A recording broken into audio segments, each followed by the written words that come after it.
आज जबलपुर के घंटाघड़ स्थित स्थान पर यूजीसी के विरोध में सैकड़ों की तादाद में सामान्य वर्ग के स्वर्ण क्षत्रिय समाज के लोग एकत्रित होकर विश्वविद्यालय अनुदान आयोग यूजीसी द्वारा लागू नियमों के विरोध में नारेबाजी के साथ प्रदर्शन किया। प्रदर्शनकर्ताओं ने बताया, विश्वविद्यालय अनुदान आयोग द्वारा हाल ही में लागू प्रस्तावित नियम देश की उच्च शिक्षा व्यवस्था, छात्रों, शिक्षकों और सामाजिक संतुलन के लिए गंभीर चिंता का विषय बनते जा रहा है। इन नीतियों का प्रतिकूल प्रभाव स्वर्ण समाज सहित सभी वर्गों के विद्यार्थियों और शिक्षकों पर पड़ रहा है। यूजीसी के इस निर्णय के परिणाम स्वरूप छात्रों पर शैक्षणिक और मानसिक दबाव आसानी स्तर तक बढ़ रहा है। शिक्षकों की नियुक्ति, पदोन्नति और सेवा सुरक्षा प्रभावित हो रही। उच्च शिक्षा का अत्यधिक व्यवसायीकरण हो रहा है। स्वर्ण समाज के मेधावी एवं आर्थिक रूप से कमजोर छात्रों के साथ अन्य वर्गों के छात्रों के लिए भी समान अवसर सीमित होते जा रहे हैं। इसी के कारण परशुराम सेना मध्य प्रदेश ने यह स्पष्ट रूप से कह दिया, इस काले कानून को जल्द से जल्द वापस ले, अन्यथा परशुराम सेना के अलावा अन्य संगठन सड़कों पर उतरकर घोर विरोध करेगा।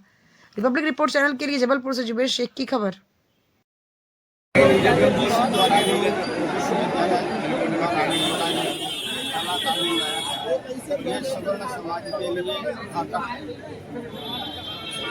विद्यालय कॉलेज जो है सब उसमें सभी समाज के लोग रहते हैं और सब मिल मिल करके एक दूसरे के साथ देते हैं। अगर वहाँ जाति भेदभाव का प्रश्न खड़ा किया जाएगा तो इससे समाज में एक विद्वेष फैलेगा और इसी बात में कहीं किसी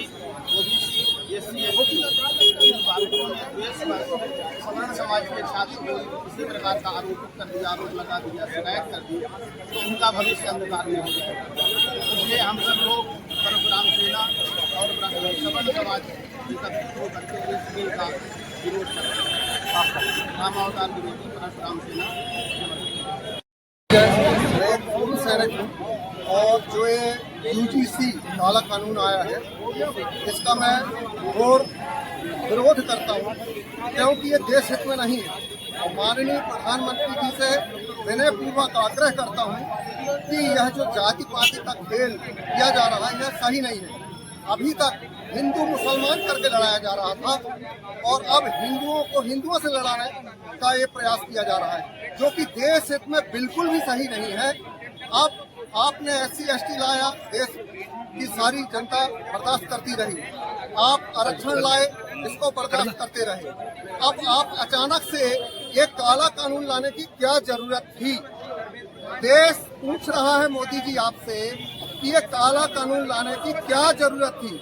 मैं एक सैनिक हूँ, 30 वर्ष सेना में रहा हूँ, 4 ऑपरेशन और एक कारगिल युद्ध लड़ा हूँ, जो कि एक सैनिक होने के नाते मैं जानता हूं कि क्या हो सकता है। आप देश को गृह युद्ध की ओर ले जाने से बचाएं मोदी जी।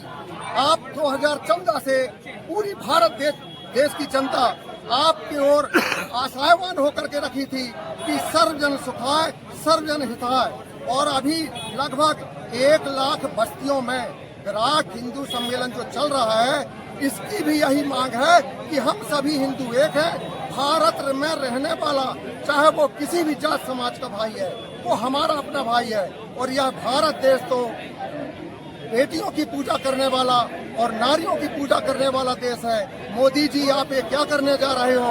क्यों देश का विनाश कर रहे हैं? मैं पुनः आपसे निवेदन करता हूँ, देश बचाइए, देश को गुलामी की ओर, देश को संघर्ष की ओर, जाति संघर्ष की ओर मत ले जाइए मोदी जी। जय हिंद, भारत माता की जय। यूजीसी द्वारा जो 13 जनवरी को एक गजट नोटिफिकेशन जारी किया गया है, जिसमें यदि कोई भी SC/ST या OBC का छात्र किसी सवर्ण छात्र, चाहे वो महिला हो या पुरुष हो, उसके विरुद्ध में कोई भी शिकायत करता है तो सबसे पहले वो अपना नाम गोपनीय रख सकता है। नंबर 2, उसके विरुद्ध कोई भी कार्रवाई होगी तो उसमें ना जमानत होगी, उसमें उसकी कोई सुनवाई नहीं होगी जिसके अगेंस्ट कोई कंप्लेंट होती है। इस तरह से अभिव्यक्ति की स्वतंत्रता का हनन किया गया है। साथ ही कुछ ऐसे वर्ग हैं जिनको OBC में जोड़ा गया है जो हिंदुओं के अलावा मुस्लिम वर्ग से भी आते हैं, तो अब हिंदू मुस्लिम के बीच में भी खाई पैदा कर दी और हिंदुओं के बीच में भी खाई पैदा कर दी। इसलिए इस यूजीसी के 13 जनवरी के ऑर्डिनेंस को वापस लेने के लिए आज यह एजिटेशन हमारे द्वारा किया गया है। मैं डॉक्टर अरुण पांडे, अनंत ब्राह्मण महासभा का राष्ट्रीय संगठन मंत्री।